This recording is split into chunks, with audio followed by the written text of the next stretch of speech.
Hey, welcome to The Explainer.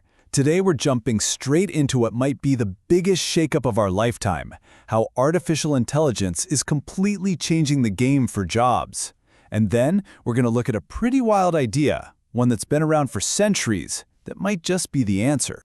All right, let's just cut to the chase with the one question that's got to be on your mind.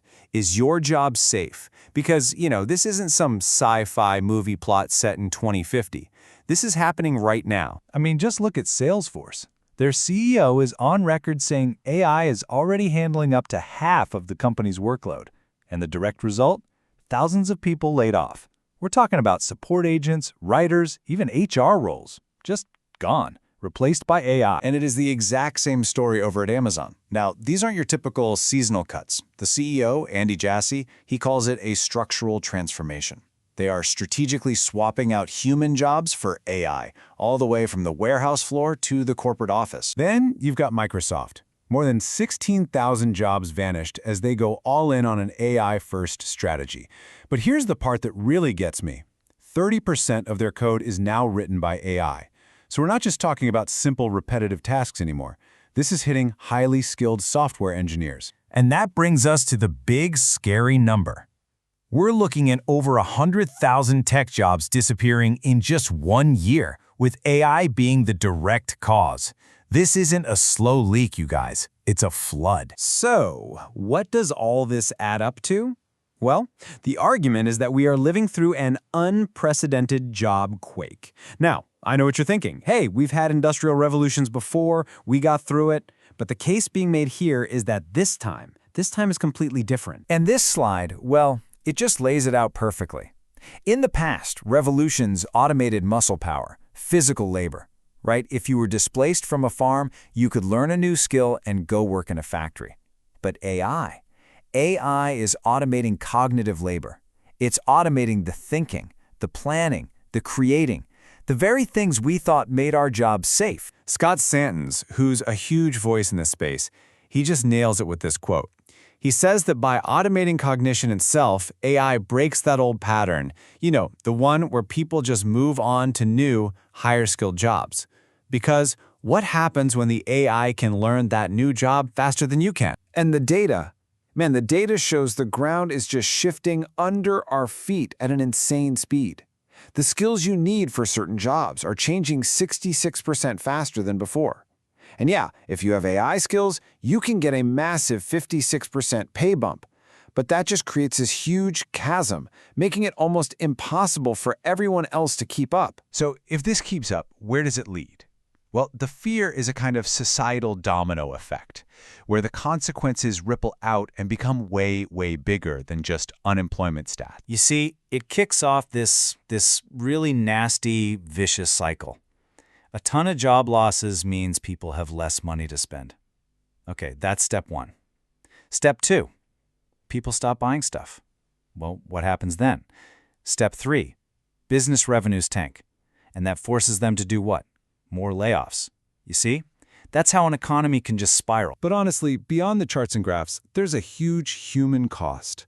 We're talking about massive anxiety, inequality that's just crushing, and a real crisis of who we are when our job isn't our identity anymore. This isn't just an economic issue. That's a tinderbox for social instability. And the inequality problem, it's already, frankly, out of control. Since the 70s, all these productivity gains haven't gone to workers. Nope. Instead, a staggering $79 trillion in wealth has flowed to the top 1%. And a technology like AI, which is built for pure efficiency, is basically set to pour gasoline on that fire. Okay, so after all that doom and gloom, right? This is where we pivot. This is where we start talking about a potential solution, universal basic income, or UBI. And the crazy part is, while it sounds like something from the future, the idea has actually been around for hundreds of years. So, what is UBI? It's actually pretty simple. It's a regular check given to every single adult citizen. And the key words, the ones you really got to focus on, are unconditional and universal. It's not welfare. There's no test to see if you're poor enough. There's no requirement to work. It's just a basic income floor for everybody. And get this, when you see who's been behind this idea throughout history, it's just mind-blowing. This isn't some fringe idea. We're talking about Thomas More, the philosopher, Thomas Paine, the American revolutionary, Milton Friedman, the famous free market economist, and Martin Luther King Jr. It crosses all political lines. Let's just pause on Thomas Paine for a second, because his idea is really the foundation here. He basically said, look, the earth belongs to everyone. So if you own a piece of it and make a profit, you owe a ground rent back to the community. Hold that thought, because it's going to be important later. So the big idea here is that UBI isn't just about catching people who fall. Proponents argue it could actually be a whole new economic engine. Let's dig into how it could totally transform not just our lives, but the entire economy. And the numbers? They're kind of jaw-dropping. One study found that even a modest UBI could inject an extra $2.5 trillion into the U.S. economy. How? Well, it's simple. You put money directly into the hands of people who are actually going to spend it. This right here, this slide really gets to the heart of the whole economic argument. On one side, you've got AI creating a ton of goods and services. That's the supply side. But that's totally useless if no one has the money to buy any of it. UBI is framed as a solution on the demand side, making sure there's always a stable market. But it goes way beyond just economics. This could totally change what work even means to us. If you have that basic financial security, you're free. Free to pursue art, or start a new business, or take care of your parents, or go back to school. All these things that add huge value to society, but don't always come with a paycheck. All right, I know what you're thinking. It's the big, obvious, trillion-dollar question. This sounds great, but how in the world do we pay for it? Well, the proposals are pretty clever, actually.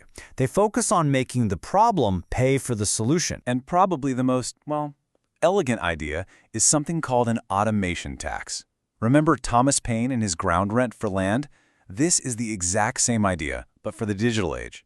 The argument is that AI and automation are built on our collective data, our shared infrastructure. So a tax on the massive wealth they generate could fund a dividend paid back to everyone. The problem itself funds the solution. It's a pretty neat idea. So here's where we land. The progress of AI seems unstoppable. It's happening. The technology itself, it's not good or bad. So the real question, the one we all have to answer, is how do we manage it?